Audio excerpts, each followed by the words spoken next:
Çinarə, bir daha salam, bəli. Elə biz olduğumuz ərazidən yeni məlumatları təqdim edəcəyik. Çünki 31 mart Azərbaycanlıların soyqırımı günü ilə bağlı Qubada həm memorial kompleks, eyni zamanda kütləvi məzarlıq üzərində ucaldılan abidə ziyarət olunur.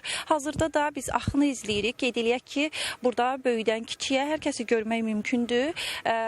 Xalqın müxtəlif təbəqəsindən həm rəsmi şəxslər, eyni zamanda dövlət qurumlarının nümayəndələri, məktəblilər və təbii ki, Quba cəmaatı və bundan əlavə Azərbaycanın hər bir tərəfindən 31 mart soyqırımı ilə bağlı ziyarətçilər gəlir və onu da vurğulayaq ki, bir qədər sonra artıq rəsmi şəxslərin Quba rayon icra hakimiyyətinin nümayəndələri, icra başçısı da daxil olmaqla, eyni zamanda millət vəkillərinin bundan əlavə qeyd eləyək ki, Bakıdan da icra nümayəndələrinin iştirakı gözlənilir və bu istiqamətdə də təbii ki, məlumatları ilə anban efirimizə verməyə çalışacağıq.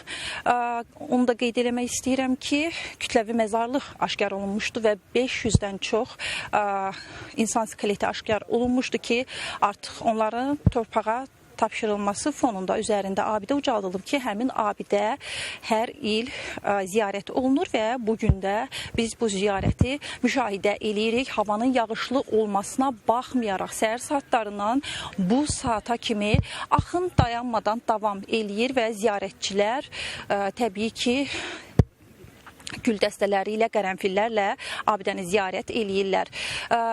Qubada cinayətkar erməni hərbi dəstələri tərəfindən törədilən soyqırım, yəni 108-ci il dönümü ilə bağlı soyqırım belə anılır. Həmin görüntüləri təqdim etməyə çalışdıq Çinarə. Eyni zamanda vurğulayaq ki, müşahidələrimizə əsasən bunu da deyə bilərik ki, memorial kompleksə də ziyarət axını getdikcə artıb. Çünki orada təkcə 31 mart qurbanlarının, soyqırım qurbanlarının məlumatları yox. Eyni zamanda bəşəriyyətə qarşı törədilən, ermənilər tərəfindən törədilən bir sıra cinayətlər, faciələrlə bağlı məlumatlar yer alır.